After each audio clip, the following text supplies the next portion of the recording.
All right, everyone.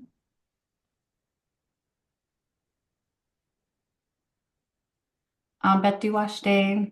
Good afternoon, everyone.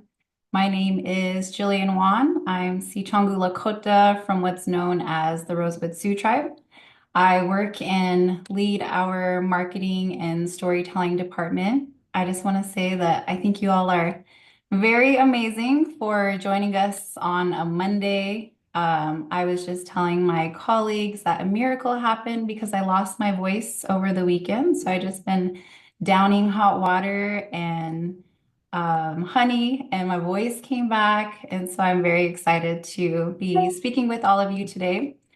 I first just want to start off by saying thank you. Thank you for your support, any support that you've given us either recently or in the past years. You being here today, it's something that we don't take for granted. I know it's time out of your busy life, so we really appreciate it. Now, I know that you're all here today to hear about our innovative work around economic development, housing, and energy.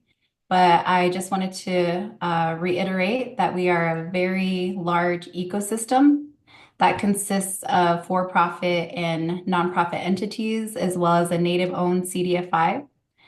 And so, when taking on the responsibility of improving our local economy and growing this organization, our leadership really understood that in order for us to improve our economy, we also needed to make community a huge priority. And so that's how our branch of our Community Development Corporation was started. And so we also focus on revitalization of our Lakota language, improving our community's overall health through our health initiative, growing our food systems through our food sovereignty initiative, and taking lead in our education. And so we also have a Lakota immersion school. And in order for us to reach, I'd say, true success for our people, we really couldn't do that. We couldn't succeed if we were to just focus on one area. We're able to focus on all of them together. So that's really what makes the beauty of our ecosystem work. And since there is so much to cover in our different initiatives, we have broken these sessions up into three separate days. So there's today. If you have an interest in hearing more about the other initiatives around food, land, education, language, there's still time to register for tomorrow's session and Wednesday's session. And I promise that you will leave those sessions feeling truly inspired by the work that those individuals are doing every single day. But with that being said, before we dive into today's discussion, I want to go on to our next slide and show you the different ways that you're able to support. So if you have a phone, you can scan that QR code. We'd love for you to share any feedback that you have. This is a way for you to also connect with any team members that you hear from today. Something that we would really appreciate is if you're able to subscribe to our weekly newsletter. We have a newsletter that goes out every week that covers all the different areas in our work that we do, from our internships, economic development. Sometimes you'll even hear from local community members. So if you go ahead and look in the chat, there's a way that you can access the survey. If you go to our website, you can access and subscribe to our newsletter. And then another way for you to support is to just talk about our work, talk about Sicangu Code, talk about maybe how you were inspired by what you hear. Through personal relations and discussions, that's really how we're able to spread the word about the awesome things that are going on in the land of the Sicangu Lakota people. So we would really appreciate any support that you're able to give us in that way. If you want to take us over to the next slide, please. So here is our an overview of our central services team that supports our entire ecosystem. On this slide, you can see finance, you can see accounting, development, and marketing. And you'll actually be hearing from our CEO here in just a little bit, but there was a much needed investment in central services that was recently made. And, a part of the issue that we were having was it was capacity. And so now with this investment in our central services, we're able to do just a better job with the work that we already were doing. Having this core central service department has also provided full-time jobs to all of the people that you see listed on that slide there. And so that's just another part of the work to be proud of. But it is very unique. What we're doing is unique. It's this large ecosystem. And so learning as we grow, we learn that we definitely need that investment in our central core services team. And it's provided awesome services to everyone throughout the ecosystem.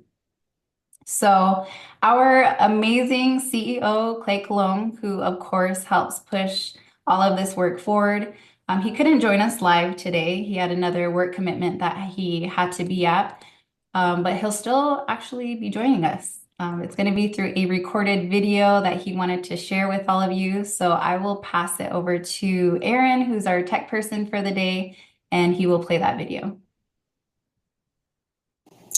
Hello, my name is Clay Colombe. I am the CEO of the Rosebud Economic Development Corporation, or REDCO, as well as a board member for the Sicangu Community Development Corporation and Tatanka Funds. Also an enrolled member of the Sicangu Wakpala, or Rosebud Sioux Tribe. The three entities I just said, REDCO, the Sicangu CDC, and Tatanka Funds, make up the Sicangu Co ecosystem. What you're going to hear from our teams about this week is the work that the ecosystem is doing to improve the lives of the Wakpala. We're doing this in a very unique way. It all started with REDCO, founded in 1999 as the economic arm of the Rosebud Sioux Tribe.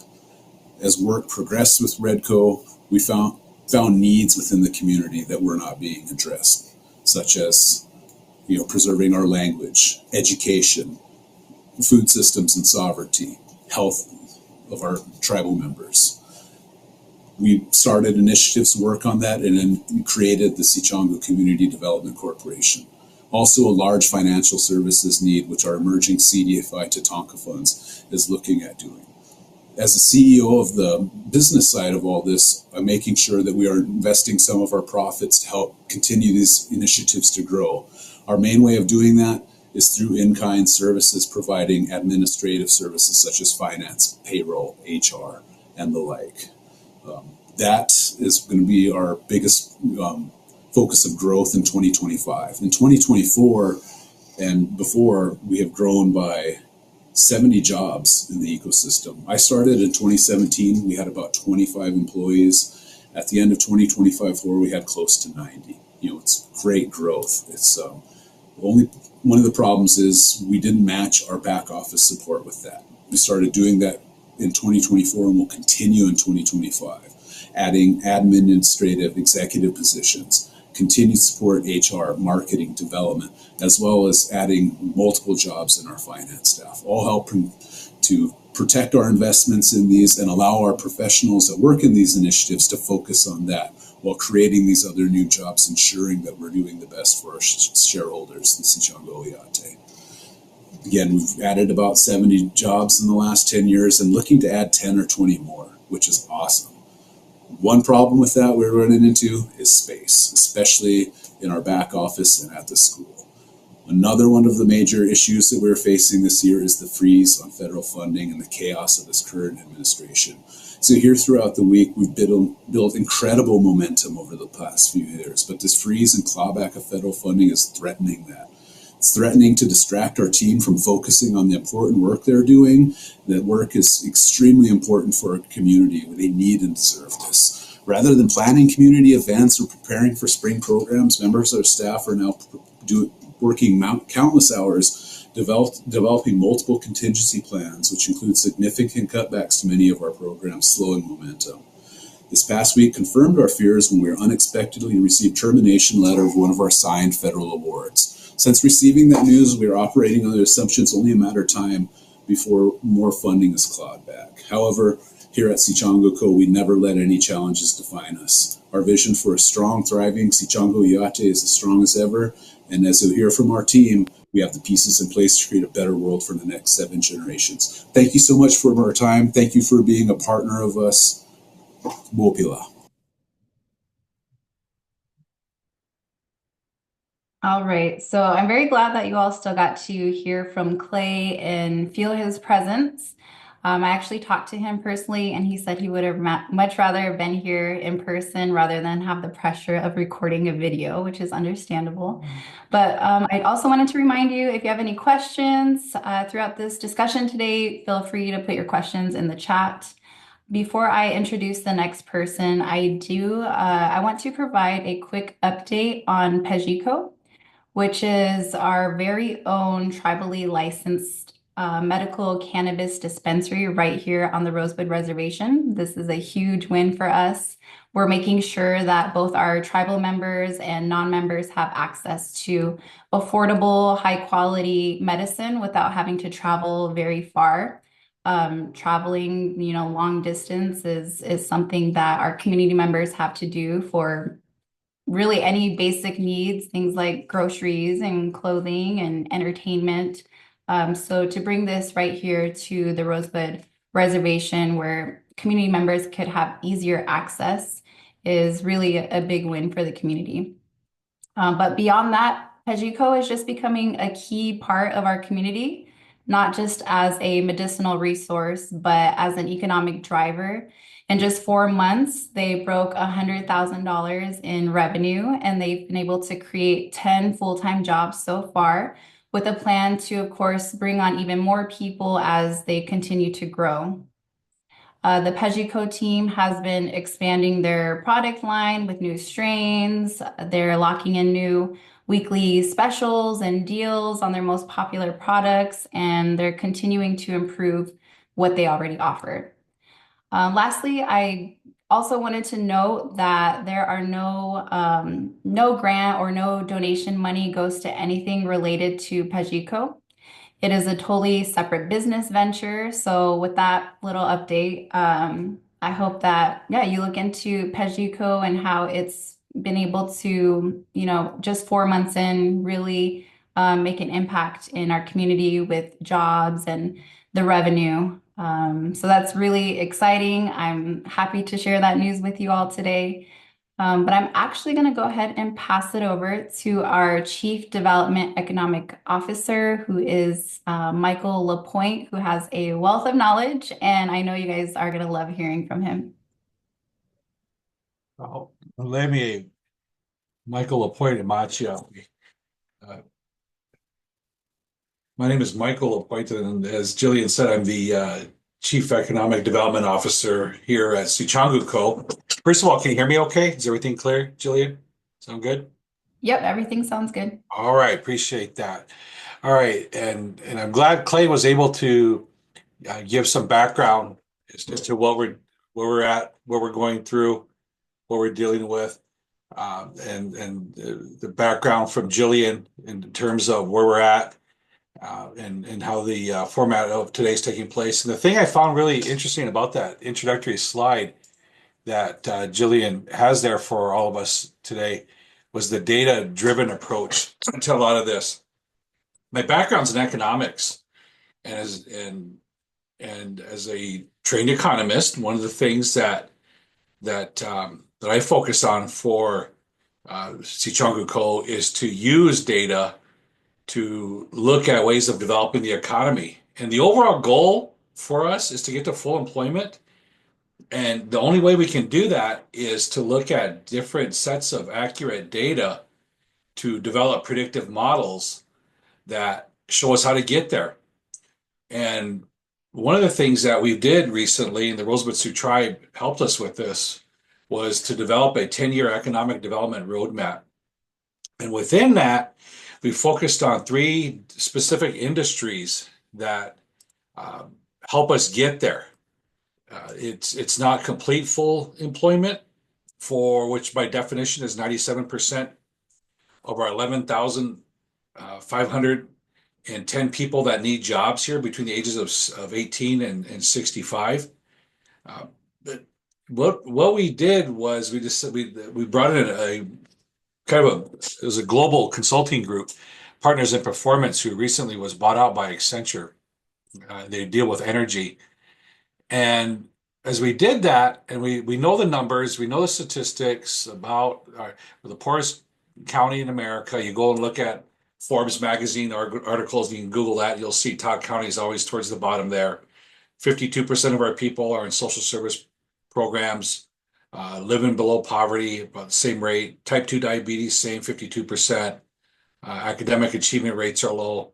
And it's at some point, this has to end with a 4% annual growth rate. We're looking, at just a doubling and quintupling of our population over the next few decades. And if we think things are bad now, they're going to get worse. And if it's anything, this recent tumultuousness in federal policy has shown us is that if you're not ready and you're not economically resilient, you're really going to suffer. So I really do fear for a lot of not just our tribe, but those in similar situations who are really heavily dependent upon the federal government. Hence the need for planning, hence the need for getting ready for these types of uh, calamities. Uh, yeah, elections have consequences, but this is bigger than that. This is something that we should always be ready for. And the way to get there is full employment. We've done great strides in revitalization of our culture, our language, our Bison project, our youth development, uh, and yet there's more to do. And so that's what we've done is we've adopted the 10-year plan. It focused on looking at 11 different industries, but the three easiest ones to get us there, the lowest hanging fruit, and it was wind energy, bison production, and construction. Now, bison, we have the largest Native American owned herd on the continent. It needs to be bigger. Construction, we have an existing construction company.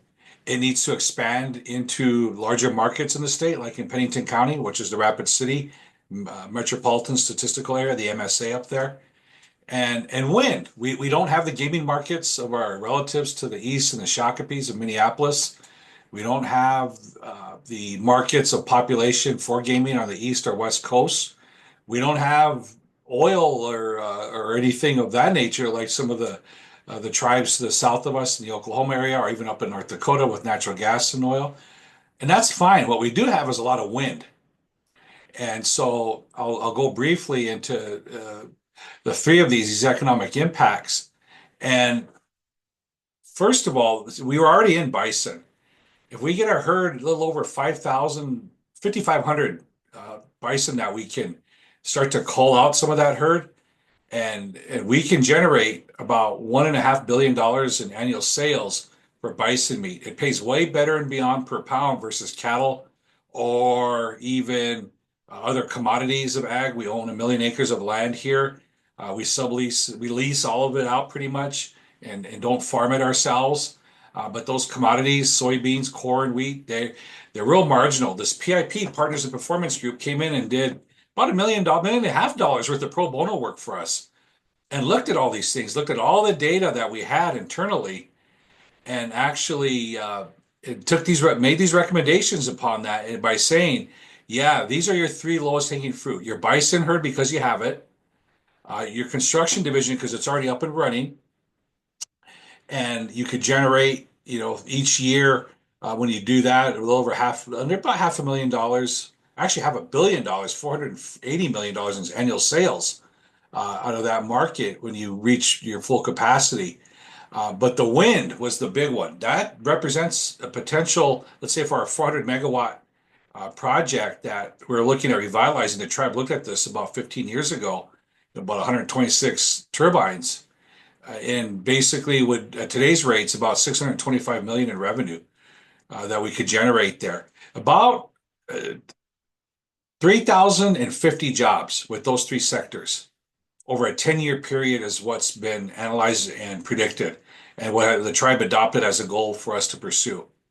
Doesn't get us to full employment. We still got to look at other areas and other sectors of the economy, and those transaction costs are a little bit higher in terms of not having the things in the supply chain that you need from people on up. But this gives us a good starting point based on what we have in the community to get to develop our economy, to get employment for 3,050 people and put a dent in that 11,510 number that we're trying to alleviate and get our dependence off of the federal government, and which is again half of our people that live here are in some form of subsidy assistance, whether it's tribal, state, or federal.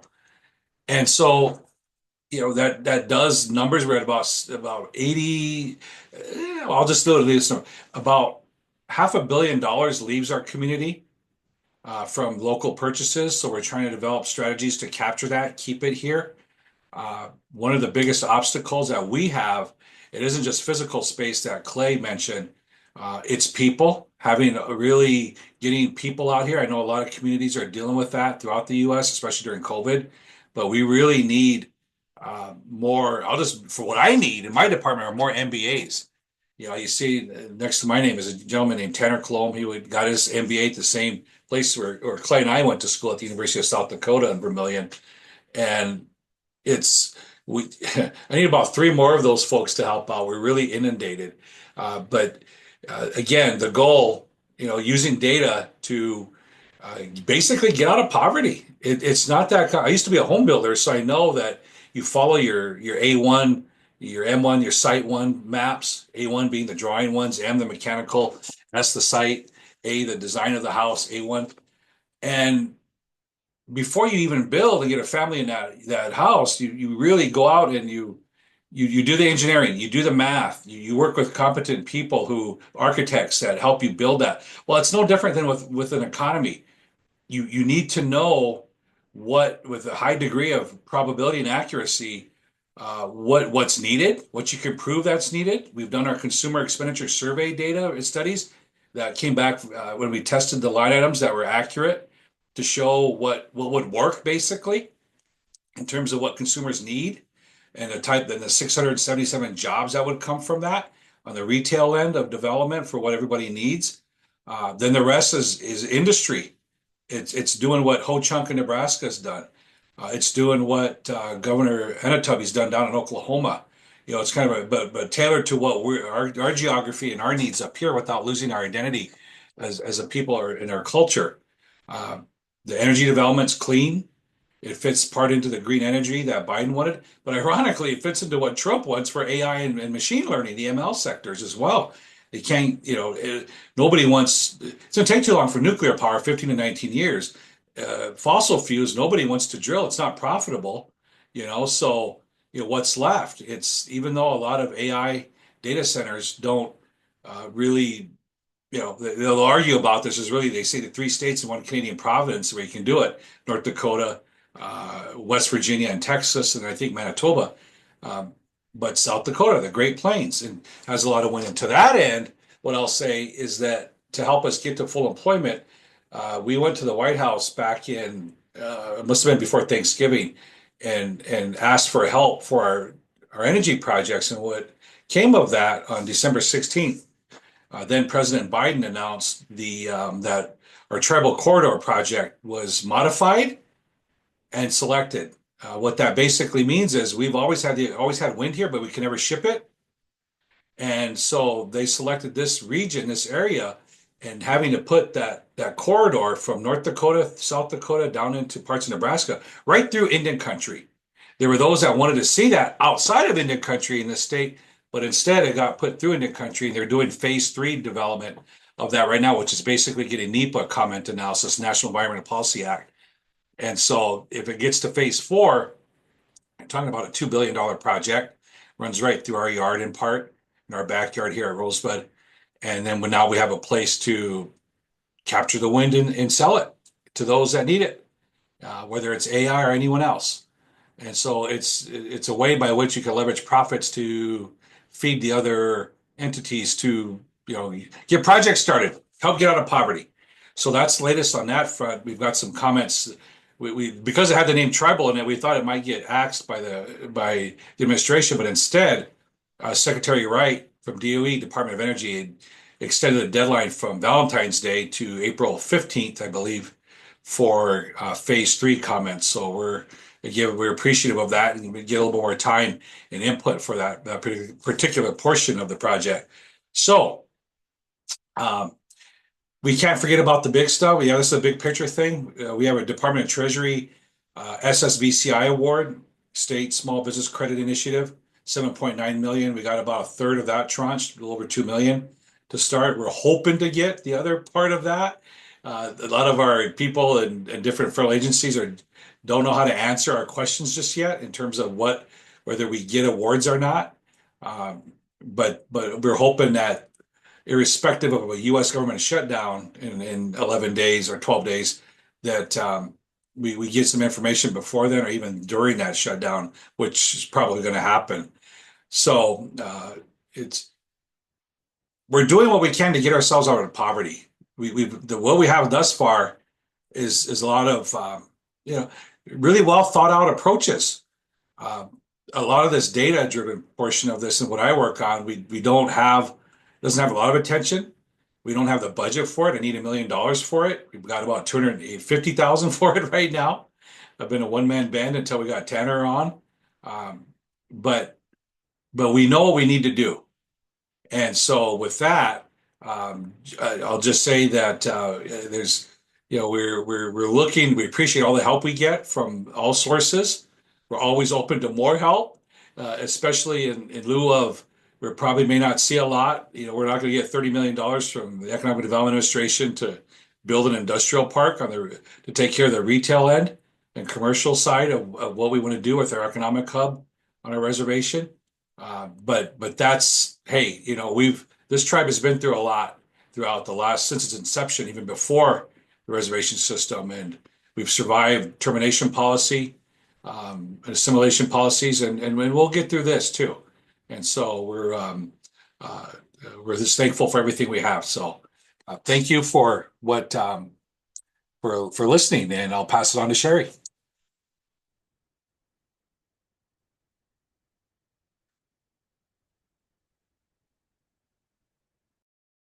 Hi, everybody. Good afternoon. Wakpala, mi chante etaya o nape chuzape. We on washte we imachiapi naha washichu iapi Shere plank imachiapi. Friends and relatives, I greet you with a heartfelt handshake. My Lakota name is Pretty Woman, and my English name is Shere Plank. I'm grateful and honored to be here today. I want to start out by thanking you all, and I want to extend a thought and put a thought in your head that funding Sicangu Co. is much larger than funding an organization with a single great cause. You're funding 3 organizations housed under one coalition with a mission to heal a nation. That's very important. This healing has to take place in various ways, which is why the 3 organizations exist to create Sicangu Co. I feel like it's important to state that again. I know that the CEO of Redco, Colombe, did mention that. As we were building businesses, because prior to where I'm at now, I was working for Redco. I am a res-grown, educated Lakota, Sicangu Lakota woman. I was born here, raised here, went to school at our local tribal college, and then I went to another tribal college, Haskell Indian Nations University. Ever since I was a young girl, my goal was to help my people. For the longest time, I didn't know how that was, how we would do that. How do we do that? And with the large amounts of poverty that we face, I've seen that what we needed was to build our economy. And I chose business. And when I graduated, I came here and I started working. I came back home and started working for Redco. Why economic development? because, back before, prior to the signing of the treaties, which I would like to mention that the tribal treaties are peace treaties, treaties of peace, are the Lakota people warred with the United States until the late 1800s. We signed a peace treaty in 1851 and another one in 1868. Our people could not be defeated. So what ended up happening after gold was discovered, after the peace treaty was signed, it was broken. The treaty was broken after gold was discovered in the Black Hills. And because we could not be defeated, the United States government then turned their attacks on the buffalo. And the Buffalo Wars started. Back then, the theme of the Buffalo Wars was to kill every buffalo you can. Every dead buffalo is an Indian gone. And it worked. It forced our people into starvation and onto the reservations. And it broke our economy. It literally broke our economy. The buffalo was not just make our teepees. It made our tools. It made our homes. It made our clothing. So the loss of buffalo in this country was detrimental to the Lakota people. And that was about 150.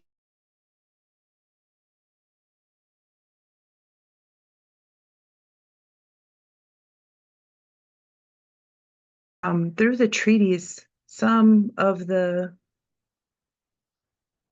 promises in the treaties were kept. One which was the ration system. And I have to mention this because the ration system, it created a mindset that took our people from independence to dependence. And we are still struggling with this because a lot of our people, they didn't need money. Well, I'm sure they needed it, but they didn't know they needed it until about the 1940s. Some families that I spoke with didn't start using money until the 1950s.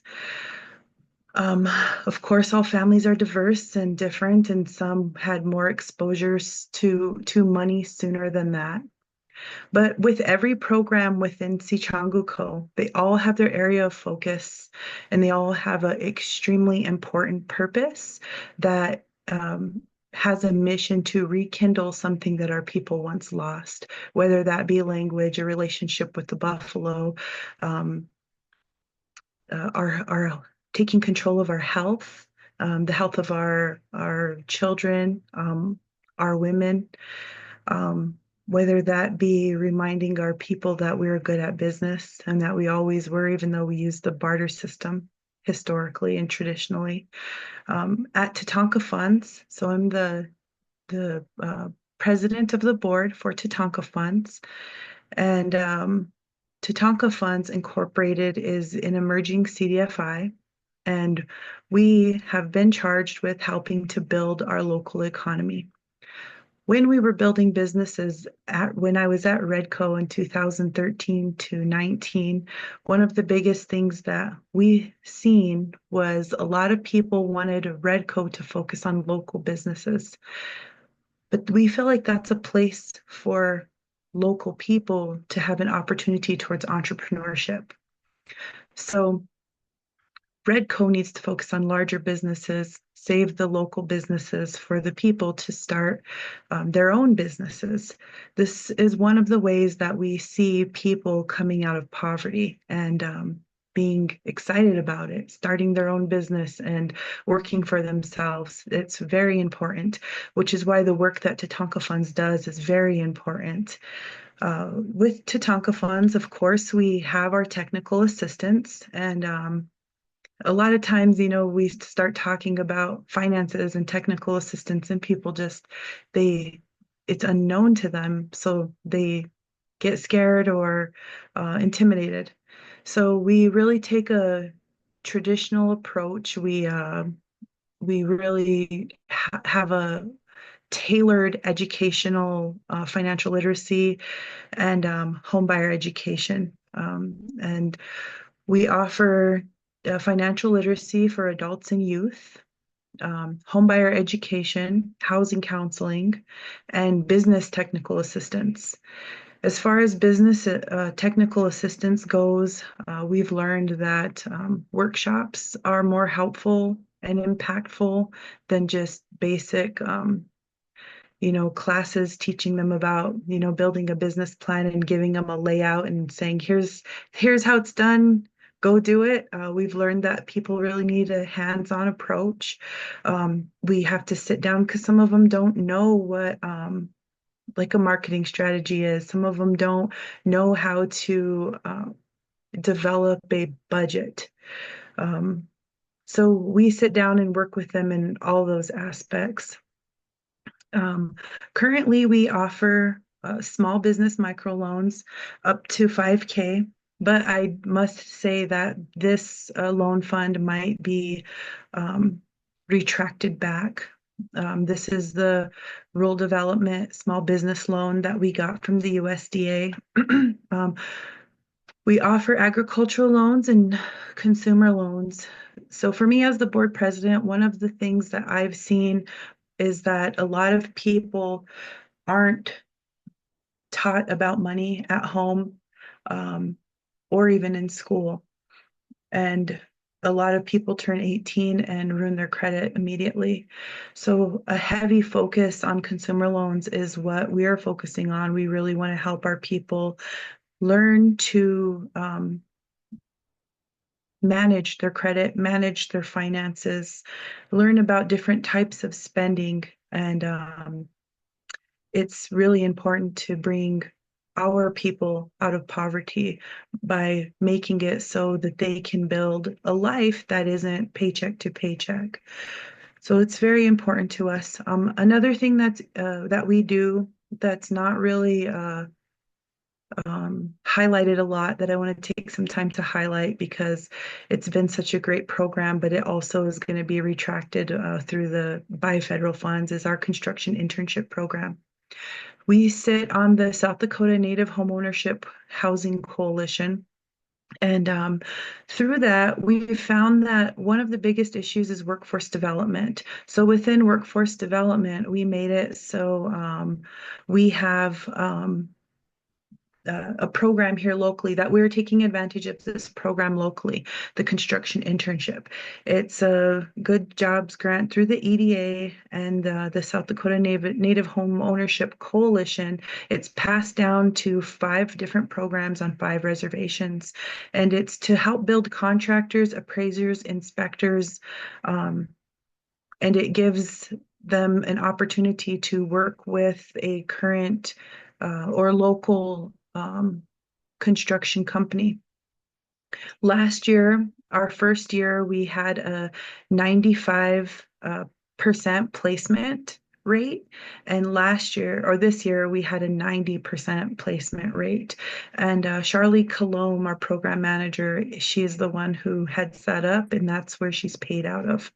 So we're worried about finding funding to keep Char on. All of her interns in the past 2 years, at least 3 or 4 have won awards after this. And I'm very proud of that area of workforce development, although I know a lot of people don't really see CDFIs doing workforce development. This is something that really excelled and had a great outcome with us. I just want to end by saying that one of the things that I think that we need in order to build our reservation up and the people on our reservation is some unrestricted lending capital. We have applied for grants in the past, and I feel like we're always missing what the people need because it changes year to year. One year, we have a lot of entrepreneurs that want to start businesses. Another year, we'll have a lot of people with in agricultural businesses. You may know agricultural is huge here and probably one of the biggest businesses that we have.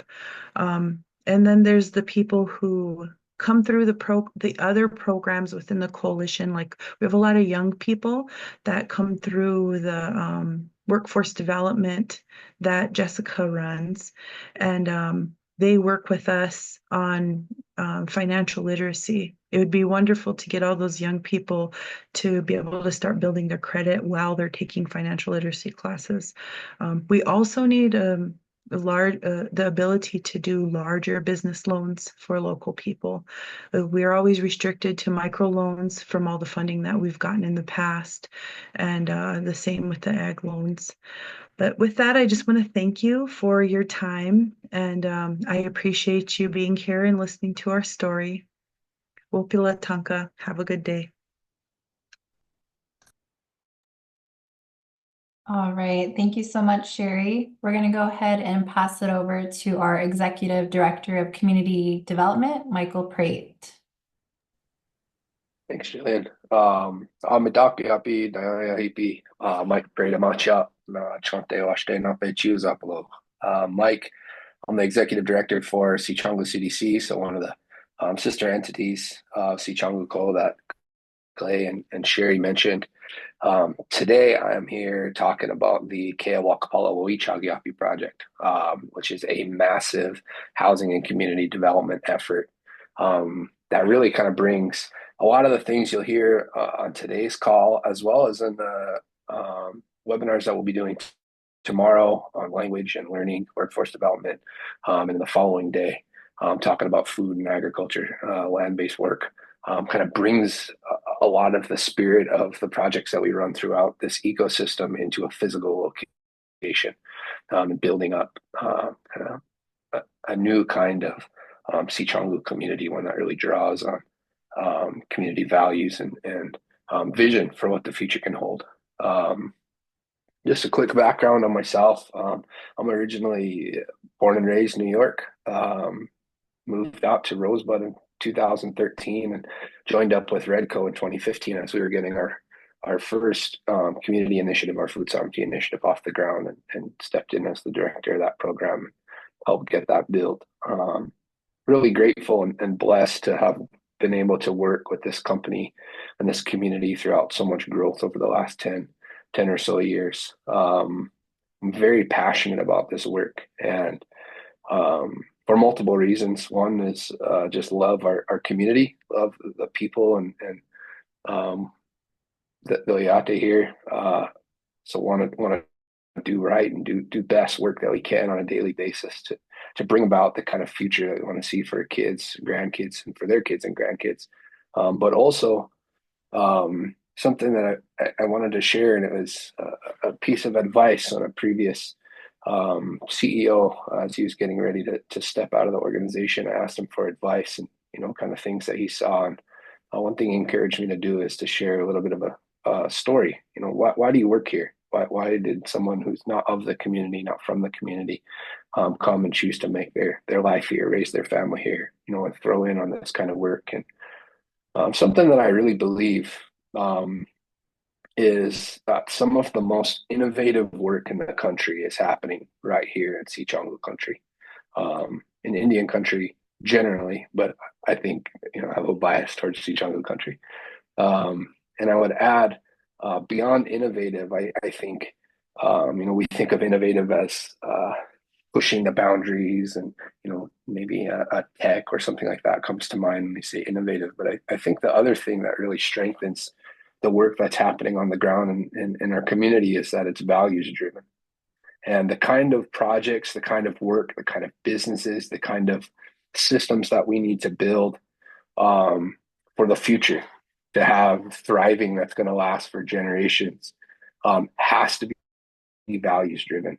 And it has to be long-term in its thinking, and it has to hold the good for multiple generations ahead of it in the decisions that we make now. And I believe that that's what's happening here on the ground on a day-to-day basis, and gets me really excited to do the work. So to that end, I'll share a little bit about Keya Wakpala. The project originally started back in 2012. Rosebud Sioux Tribal Council had given management and control over a 590-acre tract of tribal trust land to Redco, and the mandate was to go and develop the land for economic and community development purposes. Essentially, build something amazing that's going to help our people thrive now and generations from now was what the council had shared with Redco. And since that time, this project has just been steadily moving along to where in the last, couple, 3-4 years, we've really gained a massive amount of momentum. So much so that the site itself is starting to grow. I kind of mentioned this earlier, but Keya Wakpala, the vision of it is a mixed use site that has retail and commercial development to stop the economic leakage that leaves from the reservation community out to surrounding border towns or regional metro areas. LaPointe touched on that earlier in the presentation. It's supposed to create business opportunities and spaces for Sicangu entrepreneurs and business owners. Shere touched on in her presentation. And what I'm going to be talking about today is the aspect of housing. And really looking at how Keya Wakpala is focusing on building homes and housing infrastructure, but also in creating an entire generation of Sicangu home ownership. Housing is one of those cornerstone needs of both a healthy and thriving community, but also of a thriving economy. Like Mike kind of talked about, like Shere kind of talked about, we will have a difficult time retaining incredibly talented Sicangu tribal members who want to be here, living home, working on these projects without having adequate housing infrastructure. Conservative estimates, 5+ years ago, is that the tribe was had about a 2,000 house shortage. I think that has only increased since that time. And that was sort of just immediate baseline needs, not even to say people who wanted to return home or wanted to be able to, take good incomes, things that are raising in the community as a whole, and to be able to invest them in the future for themselves and for their family.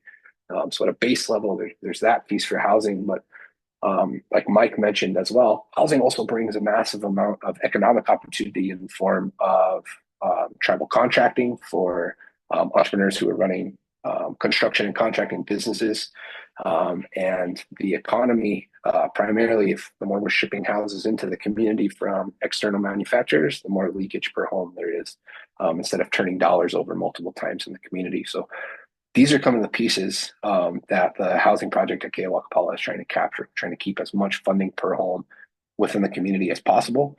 But we also are wanting to use housing as a way to create opportunities for family wellness and family thriving, generational family wellness and family thriving. Those are kind of guiding pieces for our housing efforts. Where we are to date. So currently we are focused on completing the first 10 home Woicageyapi out on the site. Woicageyapi, kind of a word that means camp circle, and we used it to kind of rename and make sure you have a Sicangu lens on what we've had as these kind of round housing development. There's 10 homes in this first Woicageyapi, and we are currently working to construct the remainder of those 10. 9 of them are currently remaining by the end of 2026. Currently, we have, within a week, we'll have finished all of the actual physical infrastructure on a model home out on the site. It's a 3-bedroom version of what we've called our loft home. I'll talk about that in a minute. But that will be the home to our Woicageyapi language learning program. It's an adult Lakota language fluency program and workforce development program for teachers. And this house will be their kind of main office, but also will be a model home that interested homeowners can actually come and see what kind of house they might be able to purchase, size of it, feel for it, but also can be hosting classes, financial literacy classes, cooking classes, health and wellness classes, all the pieces that might help someone on their path toward home ownership. Like I said, we have 9 slots or 9 home sites after this first model home that we'll be looking to construct by the end of 2026. We have had a massive amount of progress, something that I am very excited about in the last 2-3 months of having our first committed home buyers moving through the process. So we just signed our first purchase agreement in the last month and a half with our first committed buyer, tribal member, who's actually looking to move back home to Rosebud, has been away working through military pieces for last number of years. So really excited to see that. We have another 3 or 4 who are actively pursuing mortgages right now, which is incredibly exciting. That's a huge hurdle for many. Home ownership, they will be the first in their family, the first generation of homeowners. So the process can be overwhelming for even people who have relatives who have been through it. But we are seeing people who are highly motivated and highly interested in not only owning their own home, but who are excited about the prospect of living in a housing community that really is pushing the values, Sicangu values, in the way that neighbors will interact with each other, and creating the kind of safe and healthy environment that people want to raise their kids in. So really excited to see that. Talking a little bit about the housing options I kind of mentioned before, the idea of a loft home. We actually offer 2 distinct designs right now for the site. So we have the loft home, which if you've seen any of the promotional kind of material, is like an A-frame style porch. Took some direct inspiration from TB architecture. And that comes in multiple floor plans, so a 2, 3, or 4 bedroom version. We also have what we've called the porch home. A lower profile features are kind of the covered porch, very creative in the names, but we try to keep it straightforward. Covered porch in the front and the back also comes in multiple floor plans. So 1,500 square foot 3 or 4 bedroom version, or a 1,300 square foot 3 bedroom version. And one of the reasons we wanted to do that was people need to find themselves in the sort of range of housing options. If you go into a city, a lot of people are leveling throughout their homes. They're buying a starter home, or they're starting with an apartment, then buying a first home, then going into the family home. We don't really have that kind of opportunity within the community. There's not enough housing stock. So many times when people are purchasing, they're actually purchasing a home for life, even a multi-generational home that they look to pass on to children. So we wanted to be able to really allow people the choice and not just kind of take affordable housing, which typically just limits the amount of choice, and focuses on the kind of delivery of the product. But we want to make sure that we're empowering people throughout the buying process as well. So glad to be offering those two options. And we've had people really gravitate toward both, depending on a number of factors in terms of how they see them and their family living in the environment. I think what we're moving on, I think in the last few months, we've seen a lot of outside support coming to the project, which has been exciting. Outside and internal support. So the Rosebud Sioux Tribe actually invested a $1.7 million investment, really thanks to Shere and some of the good work she had put in behind the scenes to make this possible. But this was for a construction fund to actually build homes, as well as to allow Redco the opportunity to subsidize the first 5 homes that be purchased by homeowners. Reason for that, construction is expensive, period, but it's extra expensive when you're, kind of still essentially in an R&D phase and building some of your first homes. We didn't want to pass those on to homeowners. So Redco has really taken a stand and kind of drew a line in the sand to make sure that these homes were going to be affordable and high quality for first buyers who are taking a risk on a new community, and wanted to honor that. So really grateful of the tribe for investing in the project in that way. We're working on a second multi-million-dollar investment that would actually bring us from the first 10 to the first 20 homes to be built over the next five years. So that's kind of the scale and scope of our housing project. I'll share quickly, because I know we're moving at time here. But kind of mentioned like a multi-impact for housing. LaPointe earlier in the slide mentioned construction as a major economic opportunity for the community. Residential construction especially is a huge opportunity, both with on reservation to meet community need, but also off reservation in the region. There's a massive demand for housing and continuing building out housing opportunities. So we see that as one, kind of major opportunity, both for workforce growth and for bringing in outside economy into the reservation. The second kind of opportunity that we're pursuing and have had preliminary investment on, but like you've heard throughout the presentation, to be seen on funding is pulled or not. We received an initial investment from the Economic Development Administration to actually build a housing panel factory. The way our houses are constructed are with pre-made timber panels. that are then site assembled. We went out and actually wrote a business plan and are planning to build our own version of this factory here right on the Keya Wakpala site to keep as much of that funding within the economy as possible, but also to start looking regionally at offering a product so that we can start capturing the economic opportunity that's happening in the region.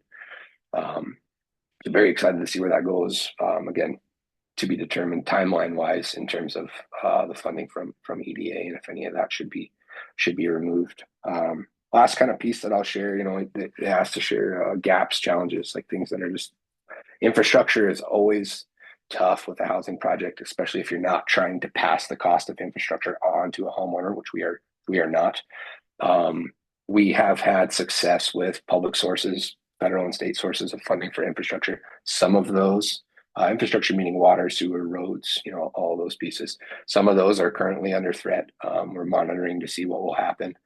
But we are looking for partners. I think one of the unique things that we have, grants are always the best when it comes to, costs that you're not going to be able to recover. But Redco does have capacity to pay no low interest loan back over favorable terms and timelines for things like infrastructure. So if there's interest from anybody in exploring that, it'd be something we'd love to discuss. And then I think the last thing I kind of shared a little bit was we have first generation home buyers. It's not like just somebody buying a home for the first time, first in their entire family, first in the community. There's not as many models for this. So we're seeing that as not so much of a barrier, it just takes time and a lot of trust to work with people. And we've staffed up to be able to allow for a more hands-on support experience throughout the mortgage buying process. But we also are looking at developing alternative pathways to homeownership. So if you don't have the capital today or the readiness today, we're currently doing a feasibility study on a sort of 2-year path to homeownership. So 2 things I'm excited about. As an Easter egg, which I will not talk about today because we're at time, reach out if you're interested in learning more about the Sicangu Innovation Center. And I say Easter egg because it's kind of a hidden thing about Keya Wakpala right now, but it's a rural indigenous lens business incubator community development center that we're working on in the design phase right now. Super exciting, really ambitious project. So if anybody has interest there, feel free to reach out. Thank you for being here. Good to see familiar faces on the call. I'll pass it back over to Jillian for questions. Thanks, y'all. Thank you, Mike. Well, everyone, I hope our online gathering here today was insightful and helpful. And as you heard from our team, you can really see that each of us carry a deep passion for not only the growth of this organization, but of course, our people. It really comes down to being in community by being able to have healthy homes, participating in financial literacy courses, learning our language, having access to good paying jobs, participating in Tatanka harvest. There's so much that happens here. All of the work and opportunities are intertwined, as you can see, throughout this ecosystem. Just want to give you all a reminder to, again, follow us on social media at sicangu.co. You can subscribe to our newsletter, which is also linked at the top of the chat. And then we also just ask for your advocacy when you're in a space to simply just uplift Indigenous communities. When you're in the right room, I think it's really important to lead those discussions. And then lastly, please take the survey that is listed in the chat to provide us any feedback. You'll have the opportunity to ask questions through that survey. Or if you'd like to connect with anyone specific from the organization, you can also do so through that survey. Thank you all, and we really appreciate you for spending your afternoon with us. Wopila, Doksha Ke.